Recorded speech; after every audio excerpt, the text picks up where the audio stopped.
আজ অনেক দিন বাদে একটু রোদ উঠেছে, মানে সূর্যি মামাকে দেখা গেছে। তো সেটাই তোমাদেরকে দেখিয়ে দিচ্ছি। মানে কন্টিনিউ কদিন ভর এত বৃষ্টি হচ্ছিলো, তো সব জায়গাতেই বৃষ্টিটা হচ্ছিলো, অনেকেই তোমরা জানো। মানে মানে আকাশ বন্যায় বলো বা এমনি জল ছাড়ার জন্য বন্যা হয়ে গেছে। তো অনেক দিন বাদে একটু সূর্যি মামাকে দেখা গেছে, তাই খুব ভালো লাগছে, তাই তোমাদেরও একটু শেয়ার করলাম। তো দেখো চলে এসেছি আমার মেয়েকে আনতে। মানে আমাদের বাড়ির সামনেই আসে, মানে গাড়িটা এসে নামিয়ে দেয় আর কি। তো ওর টাইম হয়ে গেছে, ও মর্নিংয়ে স্কুলে যায়, প্রায় ওকে 6:30টার সময় ওর গাড়ি আসে, তুলে দিই। আর ও ফিরতে ফিরতে মানে 1টার পর হয়ে যায়, প্রায় 1:30 নাগাদ বেজে যায়।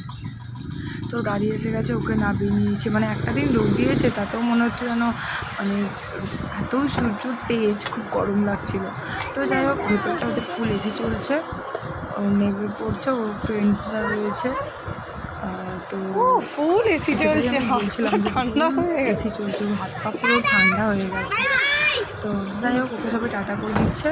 তারপর আমি মেয়েকে নিয়ে চলে এলাম। এরপর স্নান টান করিয়ে তারপর ওকে রেডি করে দিলাম, মানে ফ্রেশ করে দিলাম। তো দেখো, গাড়ি থেকে নেবেই ও নাচতে নাচতে আসছে, মানে স্কুল থেকে চলে এসছে, মানে বিশাল একটা কিছু করে ফেলেছে।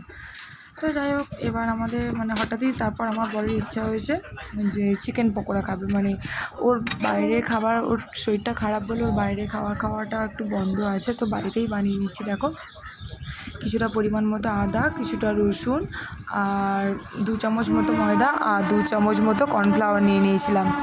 নিয়ে দেখো, কিছুটা পরিমাণ লেবু দিয়ে দিয়েছিলাম, একটা ডিম, আর তারপর ওটা কাশ্মীরি লঙ্কা গুঁড়ো, গোলমরিচের গুঁড়ো, কালারের জন্য কাশ্মীরি লঙ্কাটা দিয়েছিলাম, ঝাল হয় না, পরিমাণ মতো নুন দিয়ে খুব ভালো করে মেখে নিয়েছিলাম। তারপর আবার সোয়া সস আর একটু ভিনিগার দিয়ে আবারও খুব ভালো করে দেখো মেখে নিয়েছি।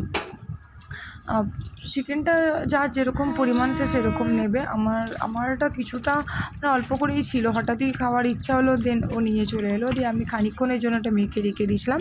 কেউ হাতে যদি টাইম থাকে একটু বেশিক্ষণ রাখতে পারো, না হলেও মিনিমাম আমি 10-15 মিনিট মেখে রেখে দিয়েছিলাম। তারপর দেখো একে একে ফ্রাই করে নিয়েছি, খুব সুন্দর দেখতে লাগছিলো, লাল লাল।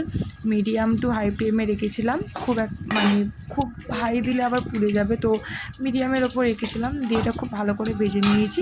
তো খেতে তো খুব সুন্দর হয়েছিল। দেখো, আমার বর বলছে ওর খুব ভালো লেগেছে। যেহেতু বাইরের দিই না, তো যেগুলো মোটামুটি বলে ঘরে করে দেওয়ার চেষ্টা করি, সব কিছুই করে দিই। তো যাই হোক, দেখো বাবা মেয়েতে খেয়ে নিয়েছে, তারপর শেষ, মানে করছে একদিকে শেষ হয়ে যাচ্ছে। তো সেটাই তোমাদের দেখিয়ে দিয়েছি। দেখো, এটা লাস্ট হচ্ছে। তো তারপর মামনিকে দিয়ে দিয়েছিলাম। তারপর এবার সবাই মিলে আমরা খেয়ে নিয়েছিলাম, খুব ভালো লেগেছিলো। তো তোমরাও ঝটপট করে, মানে চিকেন পকোড়াটা খুবই ইজি, খুবই ভালো লাগে, ঝটপট করে বানানোও যায়। তো বাইরেরটা না খেয়ে আমার মনে হয় বাড়িতে বানিয়ে খাওয়াটাই ভালো। তো ভীষণই, আমারটা তো খুব ভালো হয়েছিলো, টেস্টফুল হয়েছিলো। তাই তোমরাও এরকম করে বানিও, আর অবশ্যই মানে এইভাবে বানিয়ে খাবে, আর খেয়ে কেমন লাগে অবশ্যই আমাকেও জানিও। আর আমি একটু ঝাল যেহেতু পছন্দ করি, দেখো এটা আমার মতন করে আমি একটু লঙ্কা নিয়ে নিয়েছিলাম, তো এইভাবেই খেয়েছিলাম, খুব ভালো লেগেছিলো। তোমরাও জানিও কেমন লাগে।